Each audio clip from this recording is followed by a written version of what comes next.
আমার ভাইয়েরা দুস্তাবাব আরশে আজিম থেকে রব্বুল আলামিন ডাকিয়া কয়, বন্ধু আমার, দুনিয়াতে আমার কোরআনের জন্য, আমার ইসলামের জন্য, আমার দ্বীনের জন্য আপনাকে অনেক কষ্ট দিয়েছি। আমি তাকাইয়া তাকাইয়া দেখছি তায়েফের মানুষেরা আমার বন্ধুর গায়ের উপরে পাথর, আমার বন্ধুর শরীর ক্ষত বিক্ষত রক্তে রঞ্জিত হয়ে গেছে। আরশে আজিম থেকে তাকাইয়া তাকাইয়া আমি বন্ধু বরদাস্ত করছিলাম আমার দ্বীনের খাতিরে, কোরআনের খাতিরে।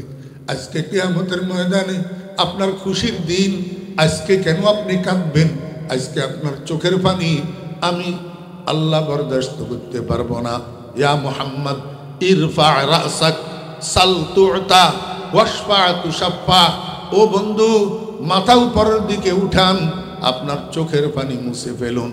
কি চাইবেন আপনি আমার কাছে চান, আমি আপনার চাওয়া পূরণ করতে প্রস্তুত। কার জন্য সুপারিশ করবেন সুপারিশ করুন, আপনার সুপারিশ গ্রহণ করার জন্য আমি প্রস্তুত। আমার বন্ধুরা, রহমতুল লিল আলামিন সিজদা থেকে মাথা উঠায় না, সিজদা থেকে মাথা উঠায় না, সিজদায় থাকিয়া কান্দে আর কয়, রব্বুল আলামিন আমার কিছু উম্মত মাথায় টুপি দিছিল, মুখে দাড়ি রেখছিল, দুনিয়ার মানুষ, সমাজের মানুষ, আত্মীয় স্বজন কত তিরস্কার করছিল, কত ক্রিটিসাইজ করছিল, মাদ্রাসাত পড়ছিল, হুজুর হয়েছিল। এই হুজুর হওয়ার কারণে আত্মীয় স্বজন ভাই বেরাদররা পর্যন্ত খাটো চোখে দেখত, নিকৃষ্ট চোখে দেখত। আমার উম্মত জুব্বা গায়ে দিয়েছিল, আমার সুন্নতের জামা, এটার কারণে অনেকে ক্রিটিসাইজ করতো।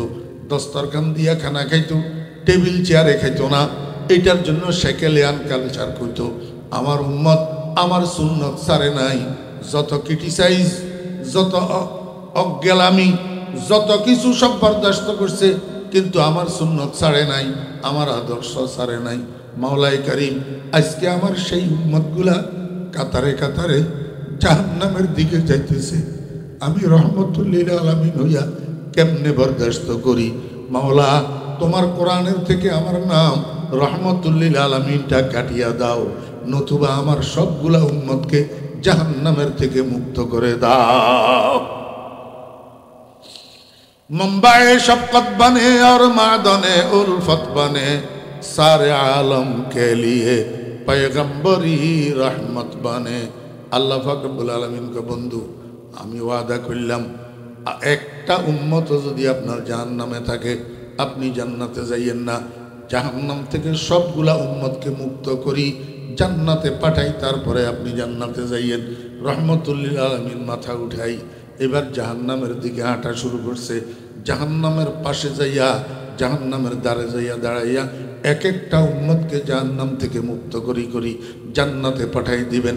রব্বুল আলামিন জিজ্ঞেস করবেন, বন্ধু আর কোনো উম্মত আপনার জাহান্নামে আসেনি?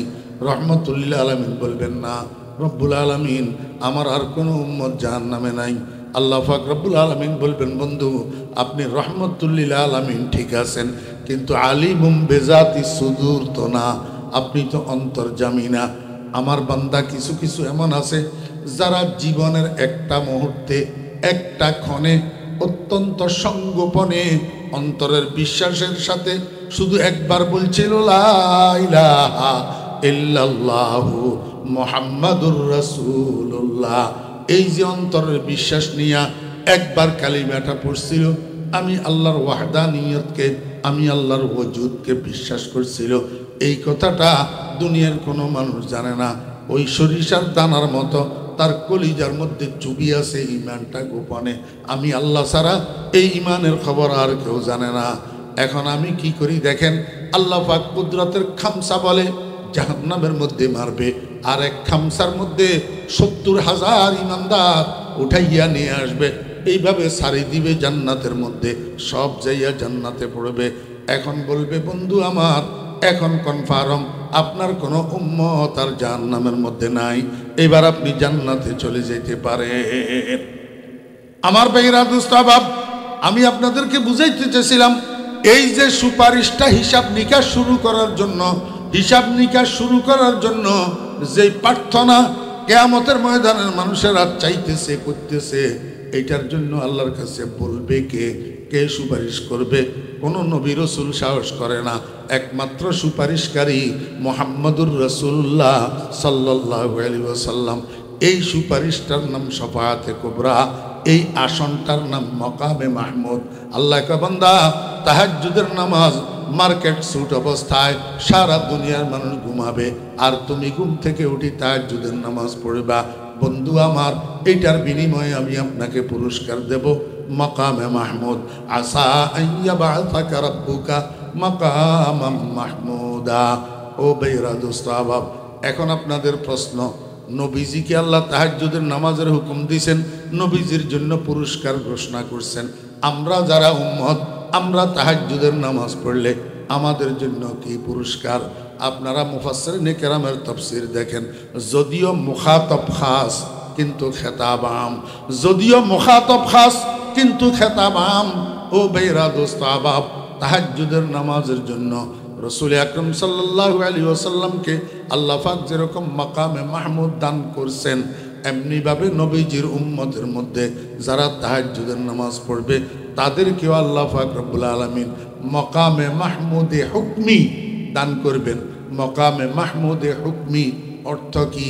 যেই মানুষ তাহাজ্জুদ পড়ে তাকে আল্লাহ দুনিয়াতে এবং আখিরাতে উভয় জগতে সম্মানী করে দেয়। সম্মানী আমার ভাইরা, টাকার দ্বারায়ও মানুষ সম্মানী হয়, ক্ষমতার দ্বারায় সম্মানী হয়, উচ্চশিক্ষার দ্বারায় সম্মানী হয়, বিভিন্ন কারণে কারণে সম্মানী হয়, কিন্তু এই সম্মান স্থায়ী না। আজকে আছে কালকে নাই। আজকে ভাগ্যে যদি ফুলের মালা জুটে, 2 দিন পরে জুতার মালা জুটে। আজকে যদি ভাগ্যে পুলিশ সেলিউট মারে, আগামীকাল আবার হ্যান্ডকাপ লাগাইয়া জেলখানায় নিয়ে পাশার উপরে পিঠায়। এটা কিসের সম্মান? তাহাজ্জুদের নামাজের দ্বারা মানুষ যে সম্মানী হয়, এটা জীবদ্দশায়ও সম্মানী, মরণের পরেও সম্মানী। আমার ভাইয়েরা দোস্ত আহবাব, কোন সময় 1961 সালে পটিয়ার মুফতি সাহেব হুজুর রহমতুল্লাহ আলাইহি ইন্তেকাল করছেন। আজকে কত বছর, এখনো পর্যন্ত দুনিয়ার মানুষ মুফতি সাহেব হুজুরের নামটা পর্যন্ত মুখে নেয় না। আজিজুল হক নামটা পর্যন্ত মুখে নেয় না, কয় মুফতি সাহেব হুজুর রহমতুল্লাহ আলাইহি, মুফতি সাহেব হুজুর রহমতুল্লাহ আলাইহি, নানুপুরি হুজুর রহমতুল্লাহ আলাইহি। আমার বেরা দোস্ত আহবাব, এই সম্মানটা কিসের?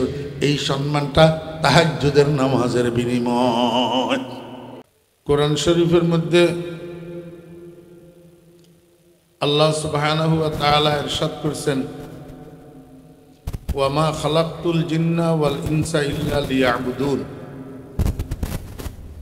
আমি জিন এবং মানুষকে সৃষ্টি করি নাই, মগর এই জন্য সৃষ্টি করছি যে তারা যেন আমার ইবাদত করে। বোঝা গেল আল্লাহ পাক আমাদেরকে বানাইছেন আল্লাহ পাকের ইবাদত করার জন্য। তো এই ইবাদতের মধ্যে একটা ইবাদত হইল ফরজ, আর একটা ইবাদত হইল নফল। ফরজ মানি যেটা কম্পালসারি, করতেই হবে, কর্তব্য। আর নফল মানি বাড়তি, যেটা কর্তব্য না, অপশনাল। মনে চাইলে করলেন, মনে না চাইলে না করলেন। করলে পুরস্কার, না করলে শাস্তি নেই। কিন্তু ফরজ এটা করলে পুরস্কার, না করলে শাস্তি। এটা কম্পালসারি কর্তব্যনীয়, করতেই হবে। এবার বুঝি থাকলে আপনারা একটু আমাকে বলেন, কোনটার গুরুত্ব বেশি, ফরজের না নফলের? কোনটার? আর কথা ওনারা বুঝতে লাগবেন না। ফরজের গুরুত্ব বেশি না নফলের গুরুত্ব বেশি? ফরজের গুরুত্ব বেশি। মগর একখান মজার কথা হইয়া যে গুরুত্ব বেশি ফরজের, কিন্তু মানুষ আল্লাহ পাকের নৈকট্য বেশি লাভ করে নফলের দ্বারায়। গুরুত্ব বেশি কিসের? ফরজের। কিন্তু মানুষ বেশি বেশি আল্লাহর নিকটে যায়, আল্লাহর কাছাকাছি যায় কিসের দ্বারায়? নফলের দ্বারায়। কেন? ফরজটা এটা কম্পালসারি কর্তব্যনীয়,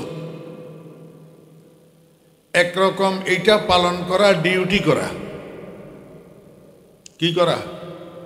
ডিউটি করা। তো ডিউটি অনেক সময় মানুষ সাপের মুখে পড়ি করে, কিন্তু নফল যেটা এটার তো বাধ্যবাধকতা নেই, এটা সাপের মুখে পড়ি কেউ করে না, এইটা মানুষ করে মায়ায়। নফলটা মানুষ কেন করে? মায়ায়, মহব্বতে, আন্তরিকতায়, দিলের টানে। এই জন্য আপনারা দুনিয়াতেও দেখবেন যেই কোনো কাজের মালিক কর্মচারী রাখে, কামলা রাখে, বদলা রাখে। কর্মচারী যদি তার ডিউটি পিরিয়ডের বাইরে মালিকের বাড়তি কিছু কাজ করে, এটার কারণে মালিক বেশি খুশি হয়। কথা বুঝছেন না? মালিক বেশি খুশি হয় ডিউটি করার দ্বারায়, না ডিউটির বাহিরে বাড়তি কাজ করার দ্বারায়? বাড়তি কাজ করার দ্বারায়। আর কর্মচারীরা বাড়তি কাজ কখন করে? যখন মালিকের অন্তর থেকে ভালো জানে, মালিকের আচার ব্যবহারে কর্মচারী যদি মালিকের উপরে অসন্তুষ্ট থাকে, তখন কর্মচারী বাড়তি কাজ করা তো দূরের কথা, ডিউটিতেও ফাঁকি দেয়। ওনারা তো কেন হাত তুলো বেশি ক্লান্ত বাংলার। হ্যাঁ, ভাত খেয়ে বেশি জানে।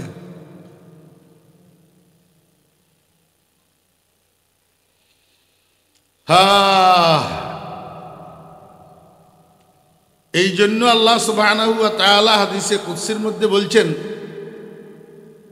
ইন্নাল আবদা লা ইয়াতাকাররাবু ইলাইয়া বিন নওয়াফিল।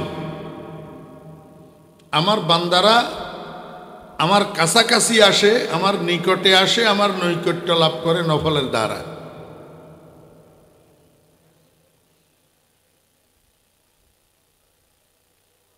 যত ফরজ আছে সর্বোত্তম ফরজ হইল 5 ওয়াক্ত নামাজ। 5 ওয়াক্ত নামাজ। আর যত নফল আছে সমস্ত নফলের মধ্যে সর্বোত্তম নফল হইল তাহাজ্জুদের নামাজ। সর্বোত্তম নফল কি? তাহাজ্জুদের নামাজ। এটা গেল জিসমানি ইবাদত, শারীরিক ইবাদত, ফরজ আর নফল।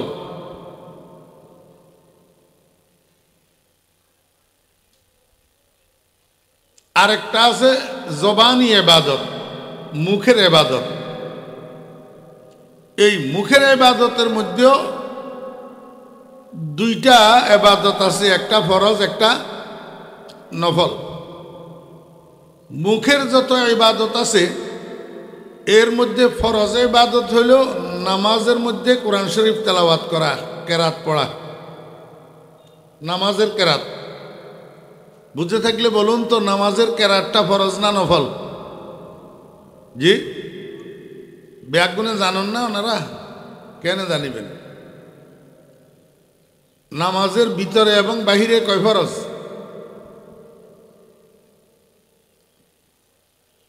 ডরে নখর আবার হয় না নয়?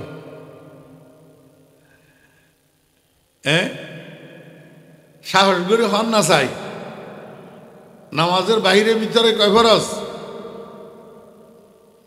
যেটারা জানে এইটারা এখন ব্যাগুনে হয়ে ফেলে, আর ন হয় যে তারা ন জানে যে তারা হয় না। ন জানিলে কতন হইব? নামাজের বাহিরে এবং ভিতরে কয় ফরজ? বাহিরে কয় ফরজ না জানে? নামাজের বাহিরে কয় ফরজ? 7 ফরজ। ভিতরে কয় ফরজ? 6 ফরজ। ভিতরে নামাজের মধ্যে ওয়াজিব কয়টা? এলান না জানে। নামাজের মধ্যে ওয়াজিব কয়টা? 14টা। নামাজের মধ্যে ওয়াজিব কয়টা? আচ্ছা, বুঝে থাকলে বলুন, শিক্ষিত অশিক্ষিত ধনী গরিব সর্বপ্রকারের মুসলমানের উপরে নামাজ ফরজ কিনা? যত মানুষের উপরে নামাজ ফরজ তত মানুষের জন্য নামাজের ভিতরে বাইরে কয় ফরজ এটা জানাও ফরজ। নামাজের মধ্যে ওয়াজিব কয়টা এটা জানাও ওয়াজিব।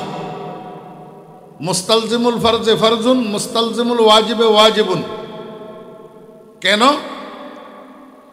নামাজের ভিতরে এমন কতগুলা ভুল আছে যেই ভুলগুলা নামাজের মধ্যে হইলে সেজদায় সহ করা ওয়াজিব। সহ সেজদা আপনাদের লাম্বুরহাটে যে সহ সেজদা আসেনি না নাই? নাই মনে হয়। অনারা ইকা সহ সেজদা নাই। সহ সেজদা ইবা খালি জমাতে নামাজ পড়িলে ইমামের না না একিলা নামাজ পড়িলেও সহ সেজদা আছে?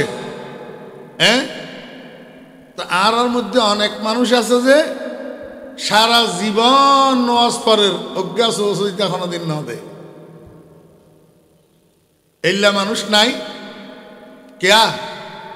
এবার কি নামাজের মধ্যে সহ সেজদা ওয়াজিব নর তো নখাদের পুরা জীবনের ভিতর অজ্ঞা সহ সেজদা তো না দে।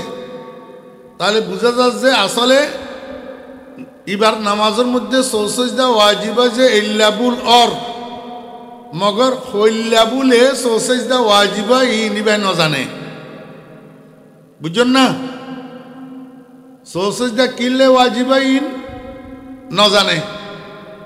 এখন সহ সেজদা কিনলে ওয়াজিব হয় ইন জানিবেল্লাই নামাজের ফরজ বুতরে বুতরে নামাজের বুতরে ফরজ কোয়ান কি কি আর নামাজের বুতরে ওয়াজিব কোয়ান কি কি ইন জানন পড়িব। ন জানিলে জীবনভর নামাজ পড়িব হইতেত্য নহনান দি সহ সেজদা ওয়াজিব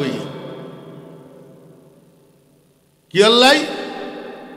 সহ সেজদা ওয়াজিবনের লগে নামাজের ভিতরের ফরজ আর ওয়াজিবের লগে সম্পর্ক আছে। হইলা সম্পর্ক 5 কারণে সেজদায় সহ ওয়াজিব হয়। কথা কইতাম চাইলাম যে একদিকে নি যার গই আরেক দিকে যে জরুরি তো এটা লেখ নকইতাম। 5 কারণে সেজদায় সহ ওয়াজিব হয়। কয় কারণ? 5 কারণ। তকদিমে ফরজ, তাখিরে ফরজ, তকদিমে ওয়াজিব, তাখিরে ওয়াজিব, তরকে ওয়াজিব। হওয়ান ইয়ে 5 কান। তকদিমে ফরজ, তকদিমে ওয়াজিব, তাখিরে ওয়াজিব, তরকে ওয়াজিব। নামাজের ফরজ যেগিন আছে এগিনেরে আপন জাগাতুন অগ্রিম আদায় করে ফেলাইলে অথবা আপন জাগাতুন ফিসাই আদায় করলে, নামাজের ওয়াজিব যেগিন আছে এগিনেরে আপন জাগাতুন অগ্রিম আদায় করলে অথবা আপন জাগাতুন পিচ্ছা আদায় করলে, আর নামাজের ওয়াজিব যেগিন আছে এগিনেরে সারি দিলে। হয় কারণ হইল 5 কারণ। ফরজেরে অ্যাডভান্স আদায় করলে, ফরজেরে ডিলে করলে, ওয়াজিবেরে অ্যাডভান্স আদায় করলে, ওয়াজিবেরে ডিলে করলে, ওয়াজিব তরক করলে সারি দিলে, এই 5 কারণে সহ সেজদা ওয়াজিব হয়। তাইলে সহ সেজদা ওয়াজিবানোর লগে নামাজের ফরজিগিন জাননের লগে আর ওয়াজিবিগিন জাননের লগে সম্পর্ক আছে না নাই? আছে। জিবাই নামাজের বুতরের ফরজ কি কি ন জানে, নামাজের বুতর ওয়াজিব কি কি ন জানে, ইবাই জীবনেও সত্যত্য নসেজদায় সহ কিনলে ওয়াজিবর। আয় ওনারার এক মেসাল দি তার বাদে কথা শেষ।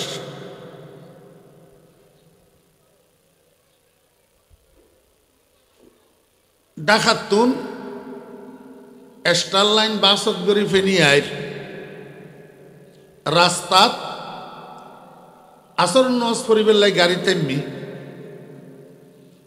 আরা রাস্তার পাশে মসজিদ একনের মধ্যে স্থানীয় ইমাম সাহেবের ফিসে একটা দাগরি আরে আসর নজ পড়ির এখন ইমাম সাহেব ইবা আসর নজের মধ্যে বৈঠক কয়বার কবার পয়লা বৈঠক শেষ বৈঠক দুয়ানো না তো পয়লা বৈঠকের মধ্যে আরা বসি যে তাশাহুদ ফরিবেল্লাই তাশাহুদ খদ্দুর ইন্নাকা হামিদুম মাজিদ পর্যন্ত না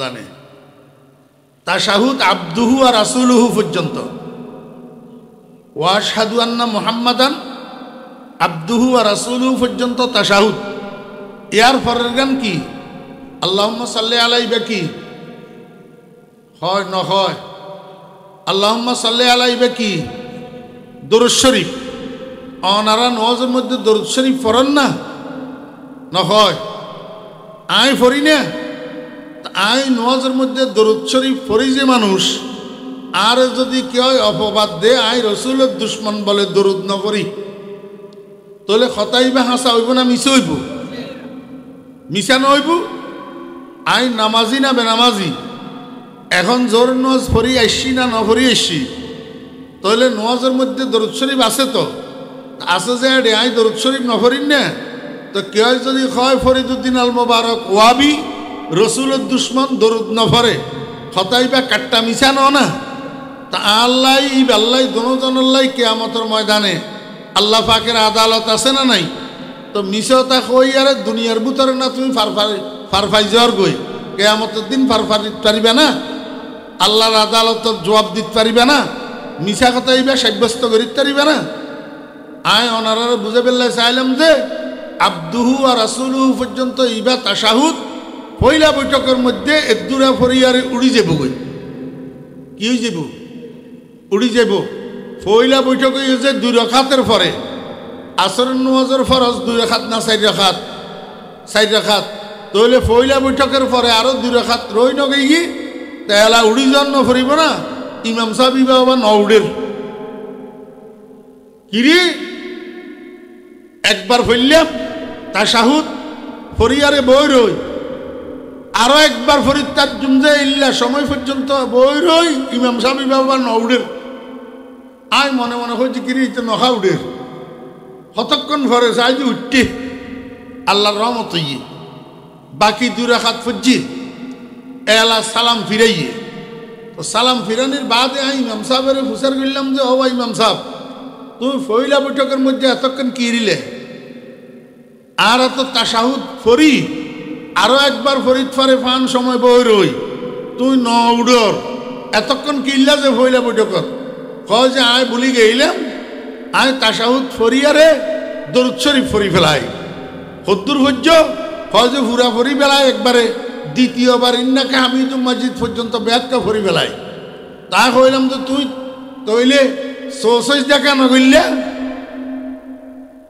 ইতি আরে যে অনে হত্তু নাইশন লেখাপড়া করছেন না আরে ঘর নসিনে তো যে লেখাপড়া করছেন না হত্তু নাইশন এডে সোসেজ দা করি পেলে এডে কি গিয়ে সোসেজ দা তো গড়া ভরিব যে ওয়াজিব তর গইলে আই তখন ওয়াজিব তরক ন করি তইলে আই সোসেজটা কি লেগুজুম আই কইলাম যে ভাই এটা সোসেজটা ওয়াজিব ইয়ে তুই নজানো যে ইন খ এখন তো নওয়াজিবা দৌড়ান ফুরিব ইতে আরে হয় যে অনে 72 লামিয়ারে নওয়াজ পড়ি বেলা আইস নওয়াজ পড়া ইয়ে আবার জন গই আরে হয় যে এত্তেফাকি এডে মুসজিদর ফাঁসে মাদ্রাসা একখান আছে মাদ্রাসার মৌলভী সাহেব জিবা পরিচালক ইতে তো আরে চিনি ইতে খোঁজে ইমাম সাহেব তুই হুজুরে চিনো না খোঁজে না খোঁজ ইবা ফরিদুদ্দিন আল মোবারক সাহেব নাম শুন্য না ইতে আলাসম কি উঠতে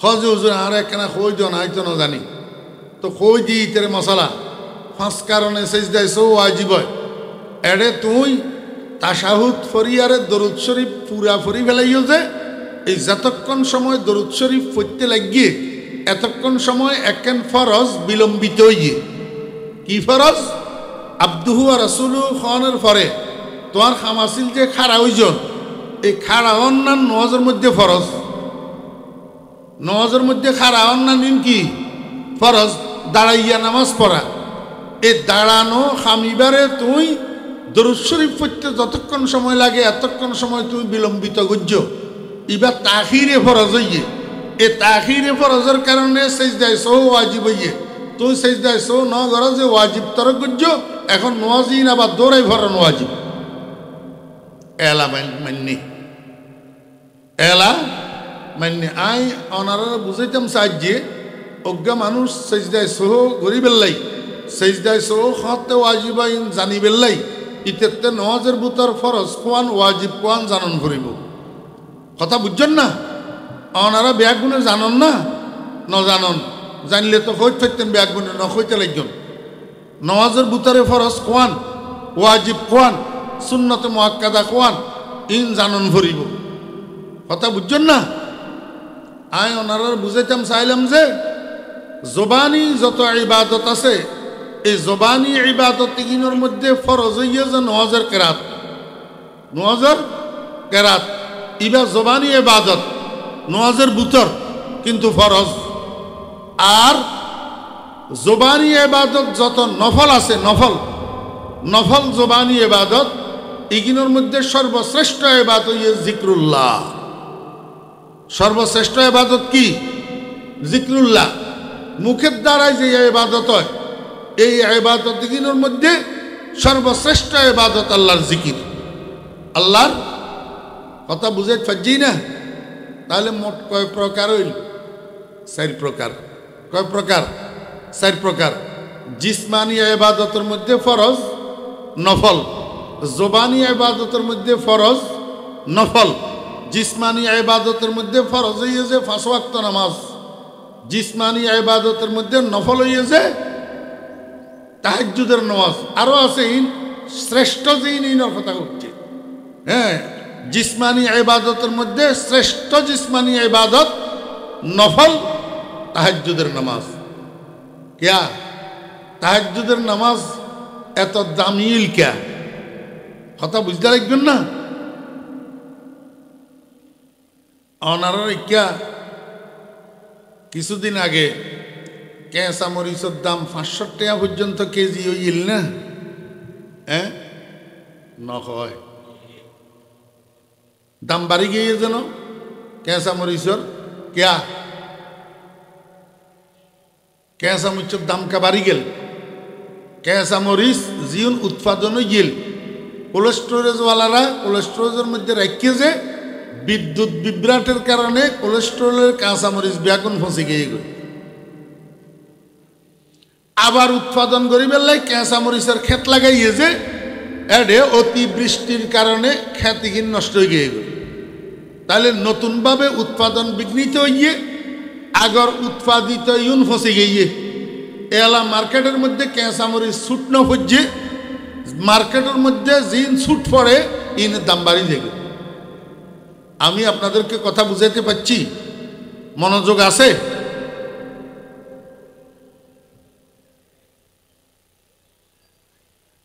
জরুরি কথা মনোযোগ সহকারে শুনতে হবে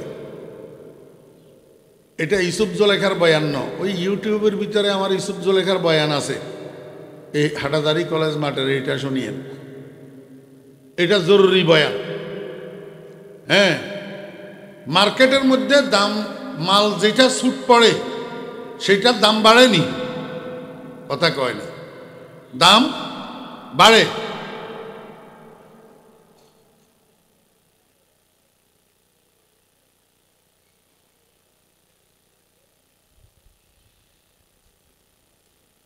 মার্কেটে যেই মালের দাম বাড়ে এই মাল যেই সদাগরের গুদামে থাকে সদাগর এটাও দামি হয়ে যায় বুঝেন নাই মনে হয় মার্কেটে মাল যেটা ছুট পড়ে মাল এটার দাম বাড়ে এই দাম বাড়া মাল যেই সদাগরের গুদামে থাকে সদাগর এটাও কি হয়ে যায় দামি হয়ে যায় কারণ কি সে তো রাতে রাতে কোটিপতি হয়ে যায় কথা বুঝেন নাই তাহলে মার্কেটে মাল যেটা ছুট পড়ে এটার দাম বাড়ে, এই দাম বাড়া মাল যার স্টকে থাকে সেও দামি হয়ে যায়। কথা বুঝছেন না বুঝেন নাই?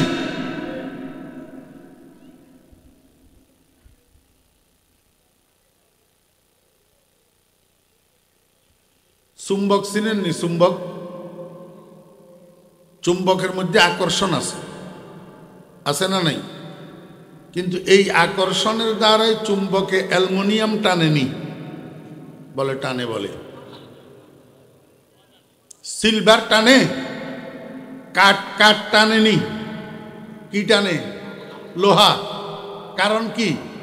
শুধু চুম্বকের আকর্ষণে টানে না, যেটারে টানবে সেটার মধ্যে আরেকটা জিনিস আছে, বিকর্ষণ। লোহার মধ্যে বিকর্ষণ আছে, এই জন্য চুম্বকে আকৃষ্ট করে লোহাকে। কাঠের মধ্যে, অ্যালুমিনিয়ামের মধ্যে বিকর্ষণ নাই, এই জন্য চুম্বকে কাঠ আর অ্যালুমিনিয়াম টানে না। তাহলে দুটা জিনিসের সমন্বয়ে একটা আরেকটারে টানে। স্টেজের বয়ান, মাইকের বয়ান এরকম, শুধু একজনের ভিতরে চুম্বক থাকলে হবে না, আরেকজনের ভিতরে বিকর্ষণ থাকতে হয়।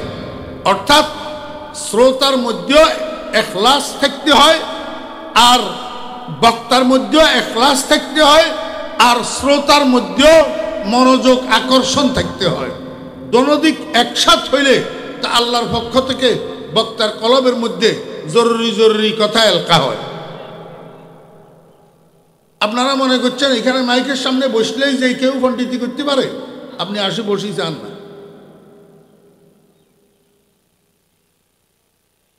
বক্তার মুখের থেকে কথা বাইর হয় যখন শ্রোতাদের কলবে কথা টানে। শ্রোতাদের কলবে যদি কথা না টানে, কথা বাহির হয় না। আমি অন্যদের কথা জানি না, আমার নিজের কথা জানি। আমার সামনের শ্রোতাদের মনোযোগ 100 যতক্ষণ আকৃষ্ট না হবে ততক্ষণ পর্যন্ত আমার মুখের থেকে অনর্গল কথা বাইর হয় না। আমি এইভাবে বলতে থাকব, অনর্গল কথা বাইর হবে না। যখন আমি দেখব আমার শ্রোতারা 100 আমার দিকে মোতাবাজ্জু, এখন আল্লাহর তরফ থেকে কথা বাইর হইতে থাকে। আমি বাতাসের দিকে তাকাই কথা বলি না তো, আপনাদের দিকে তাকাই, আপনাদের জরুরত অনুসারে কথা বলি। এই জন্য বারবার জিজ্ঞাসা করি মনোযোগ আছে কিনা। বারবার বলি কথা বলেন না কেন? কেন বলি? এই কারণে। কথা বুঝতেছেন? মার্কেটের মধ্যে মাল যেটার ছুট পড়ে এটার কি দাম বাড়ে। এই দাম বাড়া মাল যেই সদাগরের স্টকে থাকে, সদাগর এটারও দাম বাড়ে যায়, ঠিক নেই? এইবার বুঝেন, আজকের ফজরের আজান থেকে রাত্রের 12টা পর্যন্ত আল্লাহ পাকের ইবাদতের মার্কেট গরম। আমার বেরা দোস্ত আহবাব, আজকের ফজরের আজান থেকে রাত্রের 12টা পর্যন্ত কোনো না কোনো মানুষ কোনো না কোনোভাবে কোনো না কোনো ইবাদতের মধ্যে লিপ্ত থাকে। কেউ নামাজ পড়তেছে, কেউ রোজা রাখতেছে, কেউ কোরআন তেলাওয়াত করতেছে, কেউ জিকির করতেছে, কেউ দরুদ শরীফ পড়তেছে। আল্লাহ পাকের ইবাদতের মার্কেট গরম। কিন্তু রাত্রের 12টা থেকে সেহরির শেষ সময় পর্যন্ত, ফজরের আজান পর্যন্ত, এই সময়টা আল্লাহ পাকের ইবাদতের মার্কেট ঠান্ডা হইয়া থাকে। সারা দুনিয়ার মানুষ ঘুমে বিভোর হইয়া থাকে, সারা দুনিয়ায় ঠান্ডা নীরব নিস্তব্ধ হইয়া থাকে। আল্লাহ পাকের ইবাদতের মার্কেটটা ঠান্ডা হইয়া থাকে। আল্লাহ কয়, বান্দা, মার্কেট সুট মালের যেরকম দাম বাড়ে, এই ইবাদতের মার্কেট ঠান্ডা অবস্থায় আমার কোনো বান্দা যদি ইবাদতের সাথে লাগে, আমি মার্কেট সুট মালওয়ালার যেরকম দাম বাড়াই, মার্কেট সুট অবস্থায় ইবাদত গুজারেরও দাম বাড়াই দিই। বুঝি থাকলে আমার একটু বলুন, তাহাজ্জুদের নামাজটা কোন সময় পড়া হয়? যখন ইবাদতের মার্কেট গরম। হ্যাঁ, এখন কথা বুঝতেছেন? কথা বুঝলে মুখের থেকে উত্তর বাইর হয়। তাহাজ্জুদের নামাজ কোন সময় পড়া হয়? শেষ রাতে। তখন ইবাদতের মার্কেট গরম না ঠান্ডা? ইবাদতের মার্কেটে বিপুল পরিমাণে ইবাদত আছে না মার্কেট সুট? আল্লাহ পাক রব্বুল আলামিন আল্লাহর হাবিব জনাব রাসূলুল্লাহ সাল্লাল্লাহু আলাইহি ওয়াসাল্লামকে বলেন, ওয়া মিনাল লাইলি ফাতাহাজ্জাত বিহি নাফিলাতাল লাক আসা আন ইয়াবআসাকা রাব্বুকা মাকামাম মাহমুদা। আমার বন্ধু, রাত্রের একটা নির্দিষ্ট অংশ মিনে তবে ইজিয়া, রাত্রের একটা নির্দিষ্ট অংশ, রাত্রের শেষ ভাগ, যখন সারা দুনিয়ার মানুষ ঘুমায়, সারা দুনিয়া নীরব নিথর হইয়া থাকে, এই সময়ের মধ্যে বন্ধু আমার, আপনি ঘুম থেকে উঠেন, অজু করেন, 4 রাকাত 8 রাকাত 12 রাকাত তাহাজ্জুদের নামাজ পড়েন, নাফিলাতাল লাক, এটা আপনার জন্য বাড়তি নামাজ। আমার বেরা দোস্ত আহবাব, তাহাজ্জুদের নামাজ উম্মতের জন্য সুন্নত, কিন্তু নবীজির জন্য ছিল ওয়াজিব। তাহাজ্জুদের নামাজ রসুলের জন্য কি ছিল? ওয়াজিব। কেমনে সাবেত হইল? ওয়া মিনাল লাইলি ফাতাহাজ্জাত। ওলামায়ে কেরাম বুঝবেন আরবি গ্রামার, এই ফাতাহাজ্জাত সিগায় ওয়াহিদ মুযাক্কারে হাজার, বস আমরে হাজার মারুফ, আল আমরু লিল ওয়াজুব। রসুল আকরম সাল্লাল্লাহু আলাইহি ওয়াসাল্লামকে আল্লাহ পাক হুকুম করছেন তাহাজ্জুদের নামাজের জন্য, উম্মতকে হুকুম করেন নাই, নবীজিকে হুকুম করছেন। এই জন্য নবীজির জন্য তাহাজ্জুদের নামাজ ওয়াজিব। আপনারা প্রশ্ন করতে পারেন, হুজুর আল্লাহ পাক তো নিজেই শেষে দিয়ে বললেন নাফিলাতাল লাক, যদি তাহাজ্জুদ আমরের দ্বারা ওয়াজিব সাবেত হয়, তাহলে নাফিলাতাল লাক যাবে কোথায়? এখন তো আগের কথা আর পরের কথার মধ্যে সংঘর্ষ হইতেছে। মুফাসসিরিন কিরাম রাহিমাহুল্লাহ বলেন, ও দুনিয়ার মানুষেরা, নাফিলাতাল লাক মানি ফেকার ইসতিলাহি নফল না, বরং নাফিলাতাল লাক মানি আল্লাহ বুঝাইতে চাইতেছে, বন্ধু 5 ওয়াক্ত নামাজ আপনার জন্য কম্পালসারি নামাজ, 5 ওয়াক্ত নামাজ। আর তাহাজ্জুদের নামাজটা এই 5 ওয়াক্ত নামাজের উপর দিয়ে আপনার জন্য বাড়তি নামাজ। এটা কি? নফল শব্দের অর্থ হলো বাড়তি। নফল শব্দের অর্থ কি? বাড়তি। এটা আপনার জন্য বাড়তি নামাজ, কিন্তু ওয়াজিব। কিন্তু কি? আল্লাহ পাক রব্বুল আলামিন কয়, বন্ধু এই তাহাজ্জুদের নামাজ যদি আপনি আদায় করেন, আমি আপনাকে পুরস্কার দেব। কি পুরস্কার দেব? আসা আন ইয়াবআসাকা রাব্বুকা মাকামাম মাহমুদা। বন্ধু, অতি নিকটবর্তী সময়ে, অর্থাৎ কিয়ামতের ময়দানে আমি আপনাকে একটা সম্মানের আসন দান করব, মর্যাদার আসন দান করব, একটা সম্মানের পদ দান করব, যেটা আপনি ছাড়া আপনার পূর্ববর্তী 1.25 লক্ষ নবী রাসূলের মধ্যে আর কেউ এই মর্যাদার আসন পাবে না। এটা কোন মাকাম, কোন আসন? আল্লাহ পাক রব্বুল আলামিন কইবেন, উম্মত এইটা হলো আমার বন্ধুর জন্য মাকামে শাফাআতে কুবরা।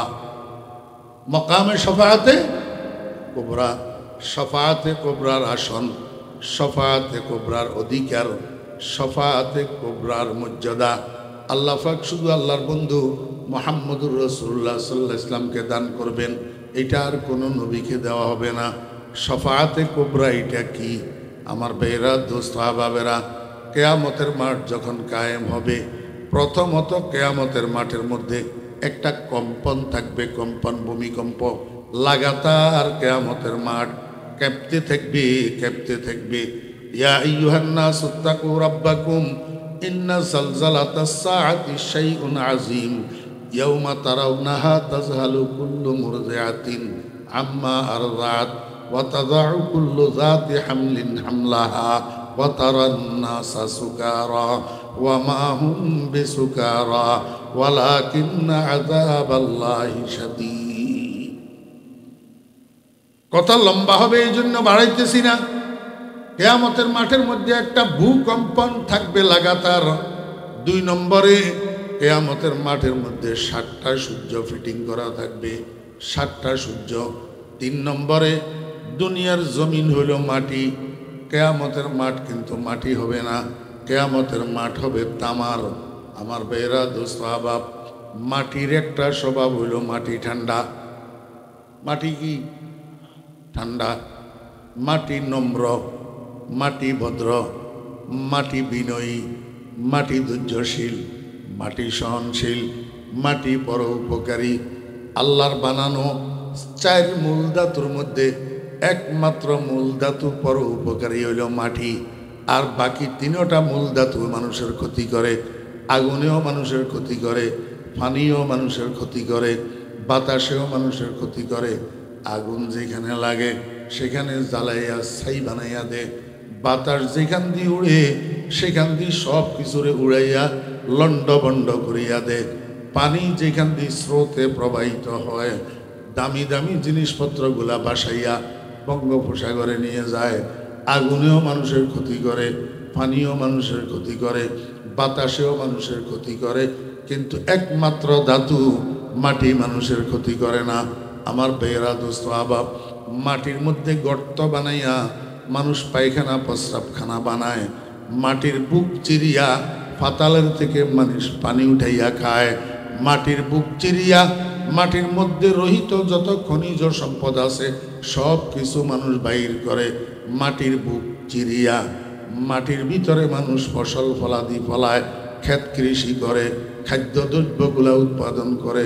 ও বেয়েরা দোস্ত আবাব, সর্বোপরি পায়ের মধ্যে জুতা লাগাইয়া গোটা পৃথিবীর মাটির উপরে মানুষ পদদলিত করিয়া বেড়ায়, মাটিকে পদদলিত করে, কিন্তু কোনো কাজে কোনো সময় মাটি উহু করে না, মাটি প্রতিবাদ করে না, মাটি বাধা দেয় না। মাটি কয় দুনিয়ার মানুষেরা আমারে আল্লাহ বানাইছে তোমাদের উপকার করার জন্য, আমারে আল্লাহ বানাইছে তোমাদের থেকে কষ্ট পাইয়া ধৈর্য ধরার জন্য, সহ্য করার জন্য। এই জন্য আমার পক্ষ থেকে তোমরা কোনোভাবে ক্ষতিগ্রস্ত হইবে না। আমার যুবক ভাইয়েরা, ও যুবক ভাইয়েরা, তরুণ ভাইয়েরা, মুসলমান ভাইয়েরা, সমাজপতি ভাইয়েরা, রাজনীতি করো যে আমার ছোট ভাইয়েরা, আমি তোমাদেরকে একটু বলবো, মাটি দিয়া তোমাকে আমাকে কেন বানাইলো? আগুন দিয়া কেন বানাইলো না? পানি দিয়া কেন বানাইলো না? বাতাস দিয়া কেন বানাইলো না? মাটির মতো ধৈর্যশীল হওয়ার জন্য, মাটির মতো সহনশীল হওয়ার জন্য, মাটির মতো নম্র হওয়ার জন্য, মাটির মতো ভদ্র হওয়ার জন্য, মাটির মতো পরোপকারী হওয়ার জন্য। কিন্তু এখন তো আমি দেখি তোমার চালচলনের দিকে তাকাইলে, তোমার আচার ব্যবহারের দিকে তাকাইলে, তোমার কথাবার্তার দিকে তাকাইলে শুধু আগুন জ্বরে আগুন। তুমি আগুনের মতো লাফালাফি করো, বাতাসের মতো উড়াউড়ি করো, পানির মতো প্রবাহিত হইতে চাও, তুমি মাটির স্বভাব অবলম্বন করতে রাজি নাই। তোমার উঠক বৈঠকে, তোমার চালচলনে, তোমার কথাবার্তায়, তোমার কাজে কর্মে তোমার আশপাশের মানুষগুলা শুধু কষ্ট পায়, শুধু কষ্ট পায়, শুধু ক্ষতিগ্রস্ত হয়। মনে হয় যেন তুমি তোমার সৃষ্টির দাতুতার কথা ভুলে গেছো। এই জন্য তোমার আব্বাকে যখন দাফন করতে যাইবা, তোমার মাকে যখন দাফন করতে যাইবা, তোমার ভাইকে দাফন করতে যাইবা, তোমার আত্মীয়কে দাফন করতে যাইবা, তোমার নেতারে দাফন করতে যাইবা, কবরে মাটি দেওয়ার সময় তোমার জীবনের ইতিহাসটা সেখান থেকে একটু স্মরণ করিয়া আসো।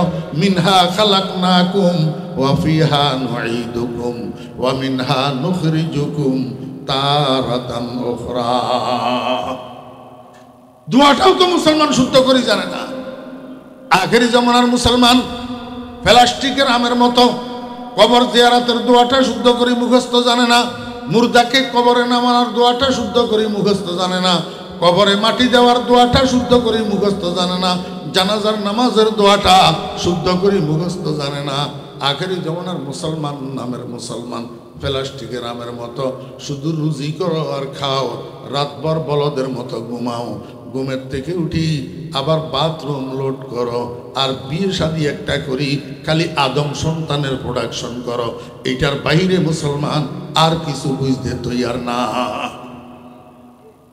আর কিছু বুঝতে তৈয়ার নাই। তো যদি আর কিছু বুঝতে তৈয়ার থাকতো, দুনিয়ার পণ্ডিতি সব জানে, নামাজের বাহিরে ভিতরের ফরজগুলা কেন জানে না? দুনিয়ার কাফাবাজি সব জানে, নামাজের ভিতরের ওয়াজিবগুলা কেন জানে? কথা বলার জন্য দিলে এক এক কথা এক তালের মতো, এক এক কথা ভাসমান ওজন করে। হ্যাঁ, আল্লাহু আকবার। আমাদেরকে আল্লাহ কি দিয়া বানাইছেন? মাটি দিয়া। আপনারা দেখবেন আমার ভাইয়েরা দোস্ত, মাটি ঠান্ডা, মাটি ঠান্ডা। কোনো দিক থেকে মাটিতে যদি তাপ লাগে খুব তাড়াতাড়ি গরম হয় না, আস্তে ধীরে আস্তে ধীরে আস্তে ধীরে গরম হয়। আবার তাপ দেওয়া বন্ধ করে দিলে খুব তাড়াতাড়ি ঠান্ডা হয়ে যায়। কিন্তু তামা তার ব্যতিক্রম। তামা কোনো দিক থেকে একটু হালকা তাপ পাইলে দ্রুত গরম হয়ে যায়। আর একবার যদি কোনো রকমে গরম হইতে পারে, এবার তাপ বন্ধ করে দিলেও ঠান্ডা হইতে সময় লাগে, তাড়াতাড়ি ঠান্ডা হয় না, ঠান্ডা হইতে দেরি হয়। কিয়ামতের ময়দানের ভূমিটা তামার হবে, তামার। আমার ভাইয়েরা দোস্ত আবাব, 1 নম্বর তো তামার জমিন, 2 নম্বর তো 7 সূর্যের তাপ, 3 নম্বর কিয়ামতের ময়দানের কম্পন, ভূমিকম্প। তিনোটা মিলিয়া কিয়ামতের ময়দানের মানুষেরা কিয়ামতের ময়দানের মধ্যে পাগলের মতো ছুটাছুটি করবে। তাদের দিকে তাকাইতে হবে, মনে হয় যেন তারা মদ খাইয়া মাতাল হইছে। আল্লাহ কয়, বান্দা কিয়ামতের মাঠে মদ কোথার থেকে আসবে, মাতাল কেমনে হবে? মদ তৎ কিছু না, আমার কঠিন আযাব আমার বান্দারা বরদাস্ত করতে পারবে না। আযাব বরদাস্ত করতে না পারিয়া তারা কিয়ামতের ময়দানে মাতালের মতো ছুটাছুটি করবে। ওয়ামা হুম বিসুকারা ওয়ালাকিন্না আযাবাল্লাহি শাদীদ। এলা আরেকখানা সিটাঙ্গা ভাষা খাওয়া পড়ে অনার বুঝে বেললাই। শুদ্ধ ভাষা ব্যাগুনে যদি ন বুঝে মুরব্বী অনারার দেশত পুলিশে সুদ ধরে না, দরিয়ারে বইলা খড়ে লই যায়, বলে জেলত, বলে আন্দাজি মারি দে বুঝন ছাড়া। থানাত হইলা সুদ্দরিয়ারে খড়ে লই যায়, থানাত থানাত লই যায়, রাকে খড়ে হাজতে, খড়ে হাজতে।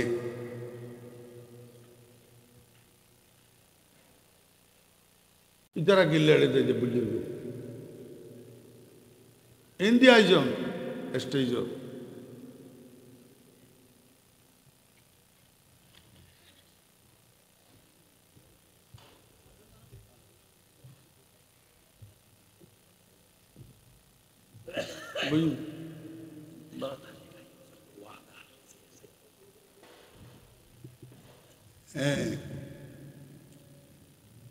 পয়লা খড়ে লই যায়, থানা রাখে খড়ে। হাজত কি দুইয়ান জিনিস, থানা হাজতর দুইয়ান জিনিস প্রসিদ্ধ। একখান যে মশার খড়ি, আর একখান যে পেশাবের গন্ধ হয় না। অনারা আর হইতে পারেন যে অনেক গেলেন না, ন যাই অবদ্ধা ওই নিজে হাজত, থানা হাজতের ভিতর 1 নম্বরে যে পেশাবের গন্ধ, 2 নম্বর কি মশার খড়ি। এডে কেন পুলিশেরা হাজতের ভিতর মশা খুদুন ফালে ফানলার আসামি হলের খড়াই বেল্লাই। এই দুইজন তো আছে লাগাতার, পেশাবের গন্ধ আর মশার খড়ি। আবার পুলিশ অজ্ঞা কতক্ষণ পরে ডান্ডা অজ্ঞা লইয়ারে আই ফিডে শুরু করে। পুষার ঘরে খসনা লগে আর খন আছিল, বাজি আইতো সৈন্য পারি আর লগে আর কেউ আছিল। এবার ইবা ফিডিয়ারে কতক্ষণ যাই গই, আবার 15-20 মিনিট পরে আর অজ্ঞা ইয়ে ডান্ডা লই ইতে আর কতক্ষণ ফিডে। এবার ইবা যাই গই আধা ঘন্টা পরে আর একজন আইয়ারে ফিডে। কতক্ষণ পরে ওসিয়ে আই যে তোরার দ্বারে হইতো না আঁততে দে, তোরা মুখ খোলাইতে ফেরতি না আঁততে দে। তো এবারে ওসি কতক্ষণ ফিডে, ওসির ফিডা খাই সরাইয়া খজ ওসি সাপ। আর এডে আজতের ভিতর রায়ার নির্যাতন নগজ্জু। আরে তুই সালান করে দিও, আরে কোর্টে তোলো, বিচারে বাড়িত গেলেও গেলাম, জেলখানাত গেলেও গেলাম, জিজ্ঞা ইজ্ঞা রাজি। মগর থানা হাজত বই বই মশার খড়ি খাইবেল্লাই, পেশাবের গন্ধ খাইবেল্লাই, তুই ও সিরার পুলিশের ফিডা খাইবেল্লাই। আই আর রাজি নো, আর তার বরদাস্ত নর, আর খোড়ত তোলো গই, আর বিচারই জগ গই। কথা বুঝছেন না? কেয়ামতের ময়দানের মানুষেরা যখন কেয়ামতের ময়দানের বিভীষিকাময় গরম, বিভীষিকাময় শাস্তি বরদাস্ত করতে পারবে না, গোটা কেয়ামতের ময়দানের মানুষেরা একসাথে হইয়া যাবে হজরত আদম আলাইহিস ইসলামের কাছে। আদম আলাইহিস ইসলামের কাছে যায় বলবে, আব্বাজান আপনি তো আমাদের আদি পিতা, এই কিয়ামতের ময়দানের যে করুণ অবস্থা, এইটা আর বরদাস্ত করা যায় না। এক তো সোজা হইয়া দাঁড়াইতে পারি না, খালি ডুলে কম্পন তো। ইন্না জালজালাতাস সাআতি শাইউন আযীম। 7 সেকেন্ড 8 সেকেন্ড মাত্রার রিক্টার স্কেলে ভূমিকম্প হয়, এক একটা এলাকারে তছনছ করে দে, মেসমার করে দে। আর কিয়ামতের ময়দানে এমন ভূমিকম্প লাগাতার থাকবে, কোথাও দাঁড়ানোর সুযোগ নাই। যেখানে দাঁড়াইতে যায় সেখানে খালি কাঁপে, যেখানে দাঁড়াইতে যায় সেখানে খালি ডুলে। এবার সামনের দিকে দৌড়ায়, কয়েক 100 মাইল দৌড়ানোর পরে আবার একটু দাঁড়াইতে চায়, সেখানেও খালি ডুলে, খালি কাঁপে, দাঁড়াইতে পারে না। এখন আদম আলাইহিস ইসলামের কাছে যাইয়া কিয়ামতের ময়দানের অধিবাসীরা কয়, আব্বা কিয়ামতের ময়দানের এই শাস্তি আর বরদাস্ত করা যায় না, আল্লাহর কাছে এখানে সুপারিশ করেন, হিসাব নিকাশটা শুরু হইয়া যাক। হিসাবে নিকাশে জান্নাতি হইলেও হইলাম, জাহান্নামি হইলেও হইলাম, এক জায়গায় চলি যাই। কিয়ামতের ময়দানের কষ্ট আর বরদাস্ত হয় না, আল্লাহর কাছে একটু সুপারিশ করেন, হিসাব নিকাশটা শুরু করি দেখ। আদম আলাইহিস ইসলাম কয়, আব্বা তোমরা আমার সন্তান, এই কথা ঠিক, কিন্তু যেই কাজের জন্য তোমরা আমার কাছে এসছো, লাস্তু হুনাক, আমি সেই কাজের উপযুক্ত না। রব্বুল আলামিন এখন জব্বারিয়তের মধ্যে আছে, কাহারিয়তের মধ্যে আছে। মহারাগে রাগান্বিত অবস্থায় রব্বুল আলামিনের সামনে মুখ খোলার মতো সাহস আমি আদমের নাই, আমি পারবো না। বরং তোরা একটা কাজ করো, আদমে সানি তোমাদের দ্বিতীয় আদি পিতা নূহ আলাইহিস ইসলামের কাছে যাও। কিয়ামতের ময়দানের মানুষেরা নূহ আলাইহিস ইসলামের কাছে যাবে। নূহ আলাইহিস ইসলাম বলবে, আমার দ্বারায় হবে না, তোমরা খলিলুল্লাহ ইব্রাহিমের কাছে যাও। ইব্রাহিম আলাইহিস ইসলামের কাছে যাবে। ইব্রাহিম আলাইহিস ইসলাম একই উত্তর দিবে, আমার দ্বারায় হবে না, তোমরা কলিমুল্লাহ মূসার কাছে যাও। মূসা আলাইহিস ইসলামের কাছে যাবে। মূসা আলাইহিস ইসলাম একই উত্তর দিবে, আমার দ্বারায় হবে না, তোমরা রূহুল্লাহ ঈসার কাছে যাও। কিয়ামতের ময়দানের মানুষেরা ঈসা আলাইহিস ইসলামের কাছে যাবে। ঈসা আলাইহিস ইসলাম বলবে, ও বনি আদম, তোমরা পাগল হইয়া গেছো নাকি? কেন যার তার দুয়ারে দুয়ারে ঘুরতেছ, সবার দরজায় দরজায় যাইতেছ, ধর্ণা দিতেছ? কারো দ্বারা এই কাজ হবে না। কেউ আল্লাহর সামনে সুপারিশ করা তো দূরের কথা, মুখ খোলারও এখন সাহস করবে না। একটি মাত্র মানুষ আছে, ওনার নাম রহমতুল্লিল আলামিন। যদি রহমতুল্লিল আলামিনকে কোথাও তালাশ করি পাও, উনার কাছে যাইয়া ধর্ণা দাও। আল্লাহ পাকের এই জব্বারিয়ত আর কাহারিয়তের মধ্যে একমাত্র সুপারিশ করতে পারবে মুহাম্মাদুর রাসূলুল্লাহ সাল্লাল্লাহু আলাইহি ওয়াসাল্লাম। আমার ভাইয়েরা, দোস্ত আহবাব, এবার তো কিয়ামতের ময়দানের মানুষ ব্যতিব্যস্ত হইয়া গেছে। এত বিশাল কিয়ামতের মাঠ, পৃথিবীর এক প্রান্ত থেকে অপর প্রান্ত পর্যন্ত বিরাট একটা দু মাঠ, গোটা পৃথিবী একটা মাঠ। আর এই মাঠটার মধ্যে কে কারে কোথায় তালাশ করি পাওয়া যাবে? একজন দাঁড়াইয়া কয়, এই ভাই এদিকে আসো, আমি একজন আলেম, আমি বলতে পারি কিয়ামতের ময়দানে মুহাম্মদুর রাসূলুল্লাহ সাল্লাল্লাহু আলাইহি ওয়াসাল্লামকে কোথায় পাওয়া যাবে। কিয়ামতের ময়দানের মানুষেরা উনাকে ঘিরে ধরবে। আলেম ভাই, তাহলে আপনি একটু বলুন না, আমরা রহমতুল্লিল আলামিনকে কোথায় তালাশ করব? আমার ভাইয়েরা ও লাম্বুরহাটবাসী, রাউজানের ভাইয়েরা, এইখানে আপনারা ওলামায়ে কেরামকে না বুঝিয়া গালি দিতেছেন, অথচ কিয়ামতের ময়দানেও আপনাদেরকে ওলামায়ে কেরামের শরণাপন্ন হইতে হবে রহমতুল্লিল আলামিনকে খুঁজি পাওয়ার জন্য। এখন আলেমিটা কয়, আমরা হাদিস শরীফের মধ্যে পড়ছি, রহমতুল্লিল আলামিন জীবদ্দশায় বলে গেছেন, আমার উম্মতেরা কিয়ামতের ময়দানে যদি আমার দরকার হয়, 3 জায়গার এক জায়গায় খোঁজ করলে আমারে পাইবা। 1 নম্বর হাউজে কাউসারের দ্বারে, 2 নম্বর ফুলসেরাতের গোড়ায়, 3 নম্বর মিজানের পাল্লার পাশে। এই 3 জায়গার এক জায়গায় খোঁজ করলে আমাকে পাওয়া যাবে। এই শুরু হইল দৌড়াদৌড়ি। কিয়ামতের ময়দানের মানুষেরা রহমতুল্লিল আলামিনের তালাশে। একবার গেল হাউজে কাউসারের দ্বারে, রহমতুল্লিল আলামিন নাই। আবার গেল ফুলসেরাতের গোড়ায়, রহমতুল্লিল আলামিন নাই। আবার গেল মিজানের পাল্লার পাশে, রহমতুল্লিল আলামিন নাই। কি রে, তাহলে রহমতুল্লিল আলামিন গেল কোথায়? আমার ভাইয়েরা একদল মানুষ ছুটে আসবে আর বলবে, ও ভাইয়েরা এদিকে আসো, এদিকে আসো, রহমতুল্লিল আলামিনকে পাওয়া গেছে। কোথায় পাওয়া গেছে? পাওয়া গেছে রহমতুল্লিল আলামিন আল্লাহ পাকের আরশের শামিয়ানার নিচে সিজদায় পড়ে কান্দে আর কয়, উম্মতি উম্মতি উম্মতি। আমার ভাইয়েরা দুস্তাবাব, আরশে আজিম থেকে রব্বুল আলামিন ডাকিয়া কয়, বন্ধু আমার, দুনিয়াতে আমার কোরআনের জন্য, আমার ইসলামের জন্য, আমার দ্বীনের জন্য আপনাকে অনেক কষ্ট দিয়েছি। আমি তাকাইয়া তাকাইয়া দেখছি তায়েফের মানুষেরা আমার বন্ধুর গায়ের উপরে পাথর, আমার বন্ধুর শরীর ক্ষত বিক্ষত রক্তে রঞ্জিত হয়ে গেছে। আরশে আজিম থেকে তাকাইয়া তাকাইয়া আমি বন্ধু বরদাস্ত করছিলাম আমার দ্বীনের খাতিরে, কোরআনের খাতিরে।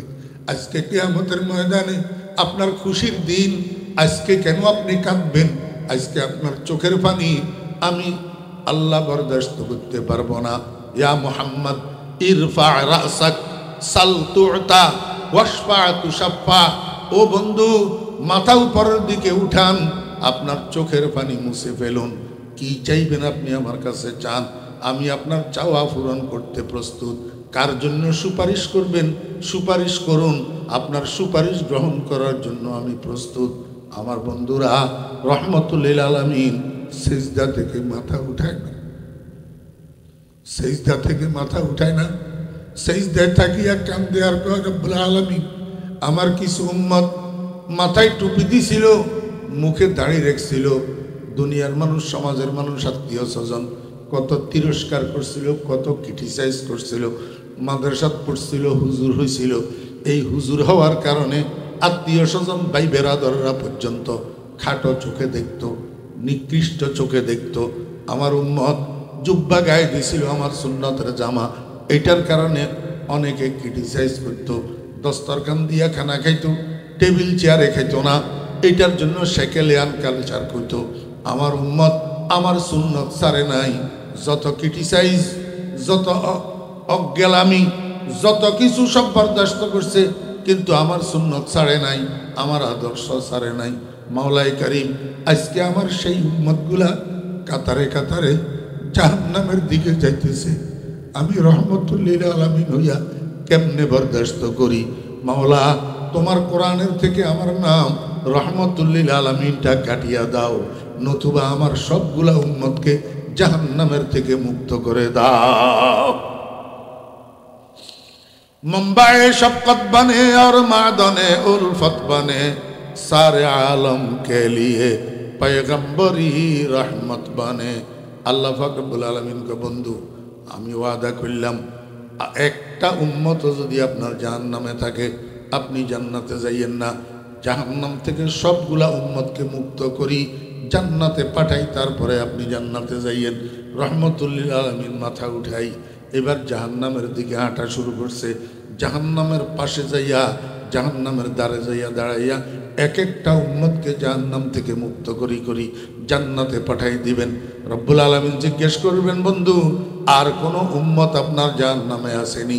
রহমতুল্লিল আলামিন বলবেন, না রব্বুল আলামিন আমার আর কোনো উম্মত জাহান্নামে নাই। আল্লাহ পাক রব্বুল আলামিন বলবেন, বন্ধু আপনি রহমতুল্লিল আলামিন ঠিক আছেন, কিন্তু আলিমুম বেজাতি সুদূর তো না, আপনি তো অন্তর্যামী না।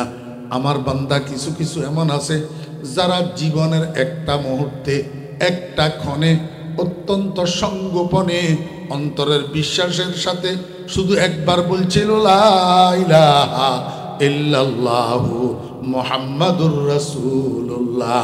এই যে অন্তরের বিশ্বাস নিয়া একবার কালিমাটা পড়ছিল, আমি আল্লাহর ওয়াহদানিয়তকে, আমি আল্লাহর ওজুদকে বিশ্বাস করছিল, এই কথাটা দুনিয়ার কোনো মানুষ জানে না।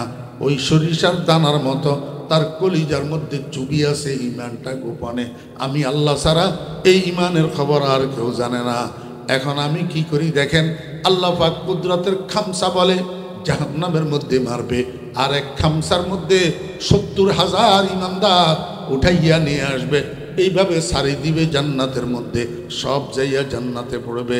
এখন বলবে, বন্ধু আমার এখন কনফার্ম আপনার কোনো উম্মত আর জাহান্নামের মধ্যে নাই, এবার আপনি জান্নাতে চলে যেতে পারেন। আমার ভাইরা দুস্তাবাব, আমি আপনাদেরকে বুঝাইতে চেয়েছিলাম এই যে সুপারিশটা হিসাব নিকাশ শুরু করার জন্য যে প্রার্থনা কিয়ামতের ময়দানের মানুষেরা চাইতেছে করতেছে, এইটার জন্য আল্লাহর কাছে বলবে কে সুপারিশ করবে? কোন নবী রাসূল সাহস করে না। একমাত্র সুপারিশকারী মুহাম্মদুর রাসূলুল্লাহ সাল্লাল্লাহু আলাইহি ওয়াসাল্লাম।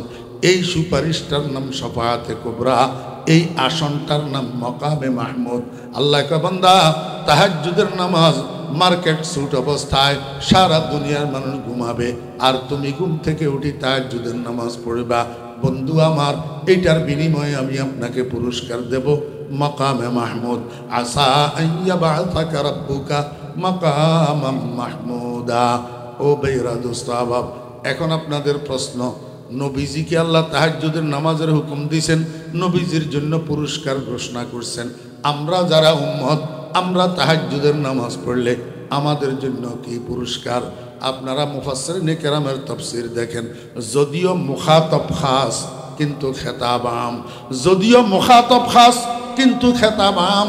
ও বেরা দোস্ত আবাব, তাহাজ্জুদের নামাজের জন্য রাসূল আকরাম সাল্লাল্লাহু আলাইহি ওয়াসাল্লামকে আল্লাহ পাক যেরকম মাকামে মাহমুদ দান করছেন, এমনিভাবে নবীজির উম্মতের মধ্যে যারা তাহাজ্জুদের নামাজ পড়বে তাদেরকেও আল্লাহ পাক রব্বুল আলামিন মাকামে মাহমুদে হুকমি দান করবেন। মাকামে মাহমুদে হুকমি অর্থ কি?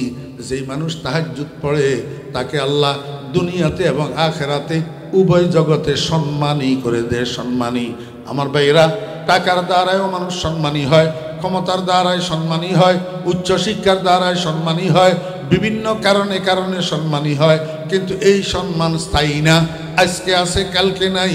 আজকে ভাগ্যে যদি ফুলের মালা জুটে, 2 দিন পরে জুতার মালা জুটে। আজকে যদি ভাগ্যে পুলিশ সেলিউট মারে, আগামীকাল আবার হ্যান্ডকাপ লাগাইয়া জেলখানায় নিয়ে পাশার উপরে পিঠায়। এটা কিসের সম্মান? তাহাজ্জুদের নামাজের দ্বারা মানুষ যে সম্মানী হয়, এটা জীবদ্দশায়ও সম্মানী, মরণের পরেও সম্মানী।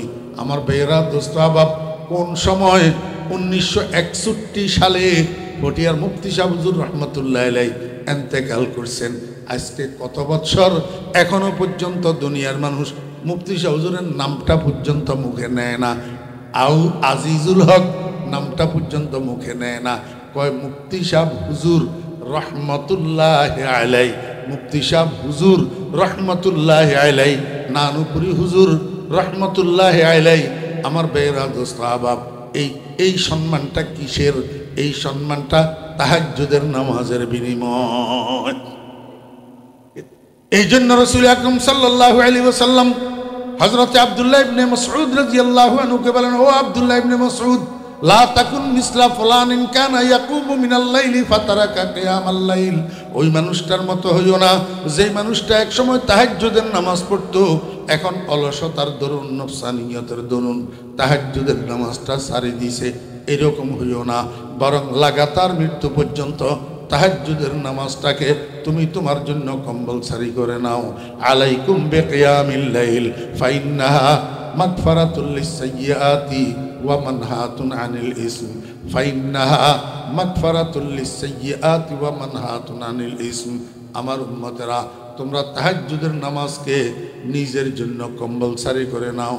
ফাইন্নাহা দাআবুস সালিহিনা ক্বাবলাকুম, তোমাদের আগে এই দুনিয়ার মধ্যে যত মানুষ নেককার হইছে, যত মানুষ আল্লাহর ওলি হইছে, যত মানুষ কুতুব হইছে, যত মানুষ গাউস হইছে, যত মানুষ আবদাল হইছে, যত মানুষ আল্লাহর নৈকট্য লাভ করছে, সবার স্বভাব হলো তাহাজ্জুদের নামাজ।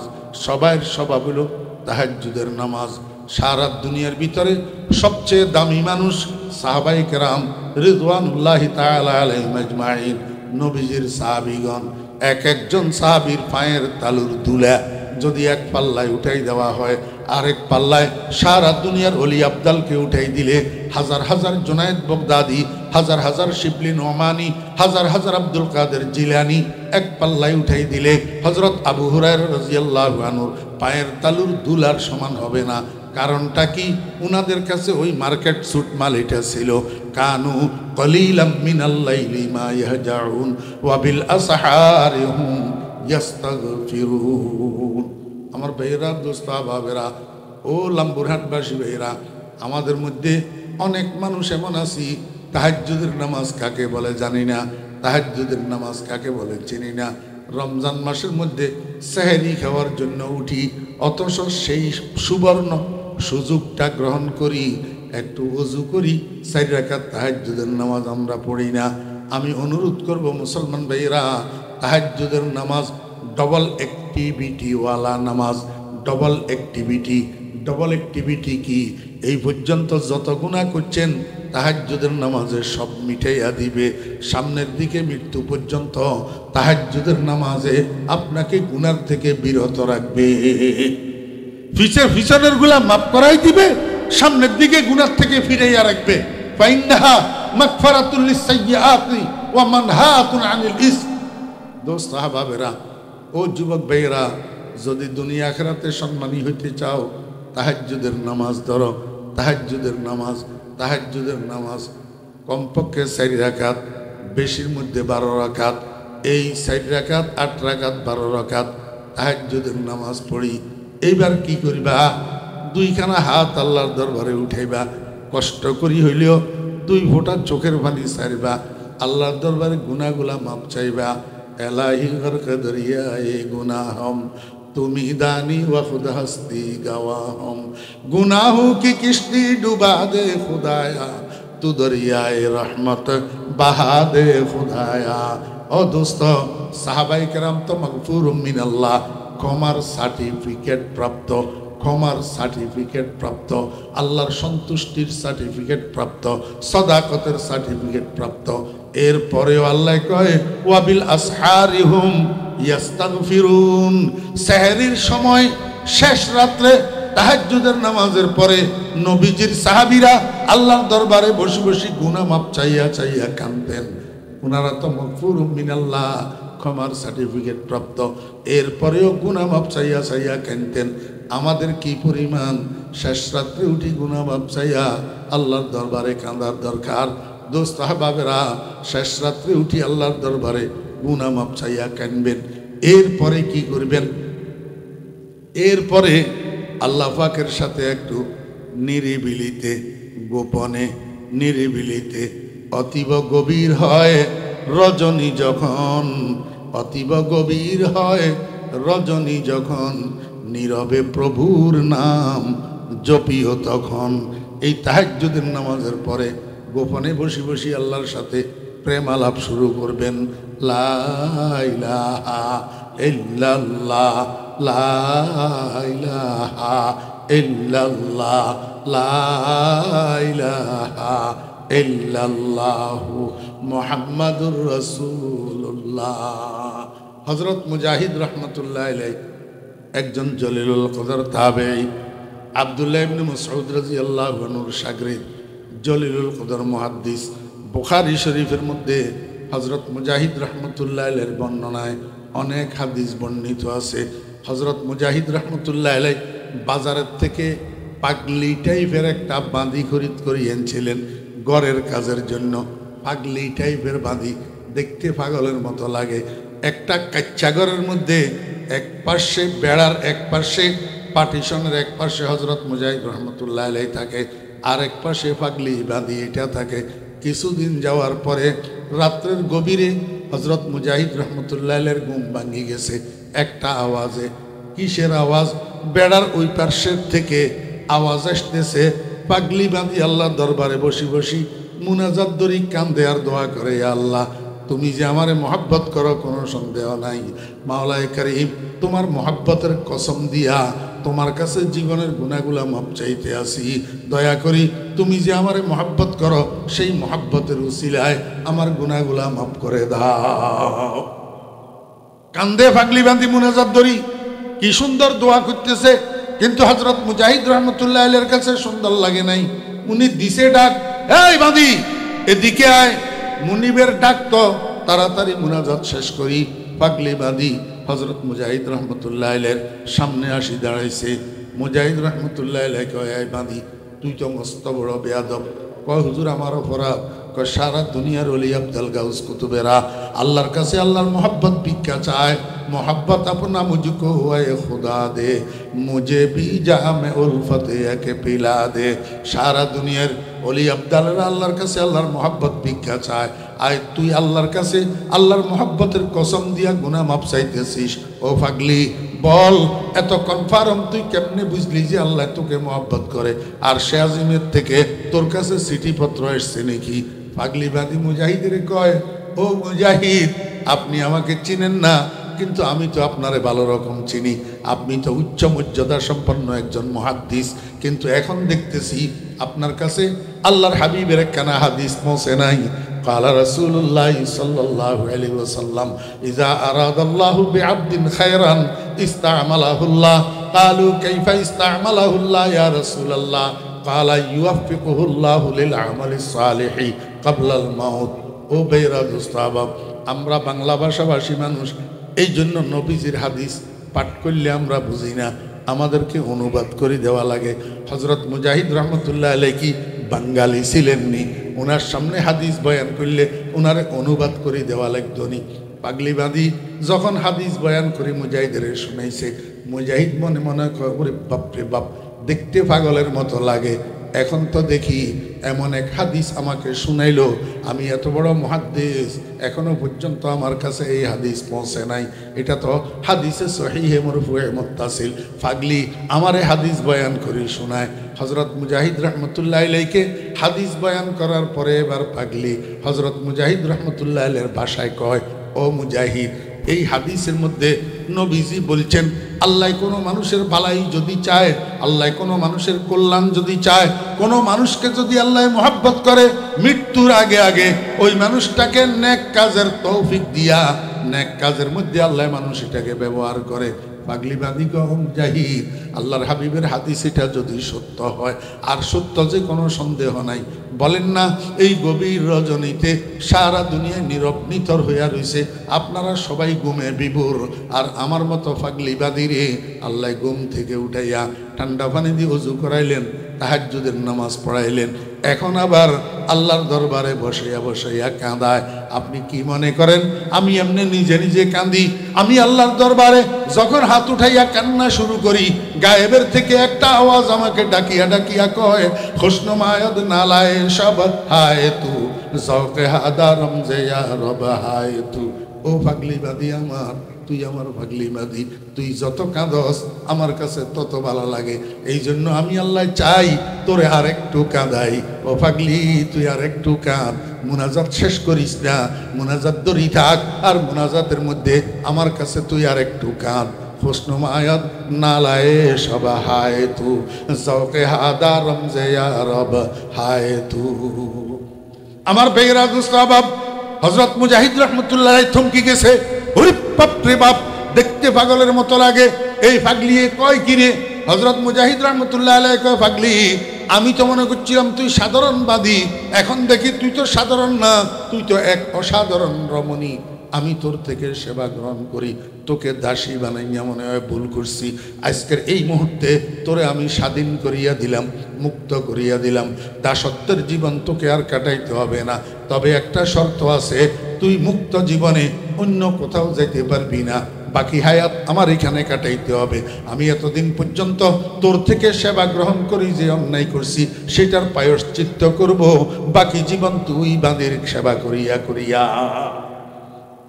তামাশা দেখছেন আমার ভাইয়েরা, বসে কাজ কে জদ্দার আশিকি গাম বামাশুকি বরায়দ আখিরশ নাম কিয়ামত দর তরিকে আশিক সাদেক কে নামত বর সরস মাশুক আশিক। আমার মনে হয় মেহমানদেরকে কষ্ট দিয়া ফেলতেছি। ডানে বামে মেহমানেরা তো দেখি সবাই আসি বসে রয়েছে, আমি খেয়াল করি নাই। ওই যে কইলাম আকর্ষণ, এখন আপনাদের আকর্ষণ হয়ে গেছে তো আল্লাহর রহমতে কথাও বাইর হইতেছে। আমার ভাই মাওলানা শওকত সাহেব দামাত বরকাতুম মুহাদ্দিস নানুপুর বাইদিয়া মাদ্রাসা, উনিও আসি দেখতেছি তশরিফ আনছেন। এই জন্য কথা আর বাড়াইলাম না। মোট আমার আজকের পুরাটা আলোচনার খোলাসা দুইটা জিনিস, একটা হলো তাহাজ্জুদের নামাজ, আর একটা জিকরুল্লাহ। আর একটা কি? জিকরুল্লাহ। জিক্রুল্লাহর মধ্যে জবানি জিকিরের যত ইবাদত আছে সর্বোত্তম জিকির হলো লা ইলাহা ইল্লাল্লাহ। এই জন্য মুসলমান ভাইরা তাহাজ্জুদের নামাজটা পড়ার জন্য চেষ্টা করবেন, আর উঠকে বৈঠকে চলায় ফেরায় যত বেশি পারেন লা ইলাহা ইল্লাল্লাহ, লা ইলাহা ইল্লাল্লাহ, লা ইলাহা ইল্লাল্লাহু মুহাম্মাদুর রাসূলুল্লাহ সাল্লাল্লাহু আলাইহি ওয়াসাল্লাম। একটা দাওয়াত শুনে, এই আগামী মঙ্গলবারের পরের মঙ্গলবার অর্থাৎ 25শে নভেম্বর মঙ্গলবার, 25শে নভেম্বর মঙ্গলবার আমাদের ফেনীর ছাগলনাইয়া থানার বাংলা বাজারের পাশে হরিপুর গ্রামে আমার পীর সাহেব হুজুর রহমতুল্লাহ আলাই হজরত মাওলানা শাহ জমির উদ্দিন নানুপুরি রহমতুল্লাহ আলাইয়ের নামে আল্লাহ পাক আমি অদমের হাতে 2017 সালে একটা মাদ্রাসা করাইছেন, জামিয়া ইসলামিয়া জমিরিয়া নুরুল উলুম হরিপুর, সংক্ষেপে হরিপুর জমিরিয়া মাদ্রাসা। এইটা শুরু হয়েছিল ছোট আকারে, এখন আল্লাহর রহমতে আপনাদের দোয়ায় বড় হয়েছে, মেশকাত পর্যন্ত চলতেছে। হ্যাঁ, তো এই 25শে নভেম্বর মঙ্গলবার এইটার আন্তর্জাতিক ইসলামী সম্মেলন এবং আন্তর্জাতিক কেরাত সম্মেলন। আন্তর্জাতিক বলতেছি এই জন্য, বয়ানের জন্য বিদেশি 2 জন মেহমান আছে, একজন সৌদি আরবের, একজন পাকিস্তানের। কেরাত পড়ার জন্য বিদেশি 4 জন কারি সাহেব আছে, একজন পাকিস্তানের, 2 জন মিশরের, একজন ইরানের। এবং আমাদের বাংলাদেশ থেকে আমাদের মাদ্রাসার সেরপুরুস্তে আলা প্রধান পৃষ্ঠপোষক এবং এই সম্মেলনের সভাপতিত্ব করবেন এবং আখেরি মুনাজাত পরিচালনা করবেন আমাদের নানুপুরের বর্তমান পীর সাহেব হুজুর দামাত বারকাতুমুল আলিয়া বারাকাল্লাহু ফি হায়াতিহিল মুবারাকা হুজুর থাকবেন। এবং আমার ভাই মাওলানা শওকত সাহেব দামাত বারকাতুম, উনাকেও দাওয়াত করছি, উনিও থাকবেন। জিরির মতন হুজুর থাকবেন। আমি আপনাদেরকে দাওয়াত দিতেছি, এই গরিবের মাদ্রাসাটা বেশি দূরে নেই। আমি প্রতি বছর আপনাদের এখানে আসি না, তাহলে এত দূরে হইলে, এত কষ্ট হইলে আমি কেমনে আসি? আপনারা এই 5-7 জন মিলি একটা হাইস ধরাইলে, হ্যাঁ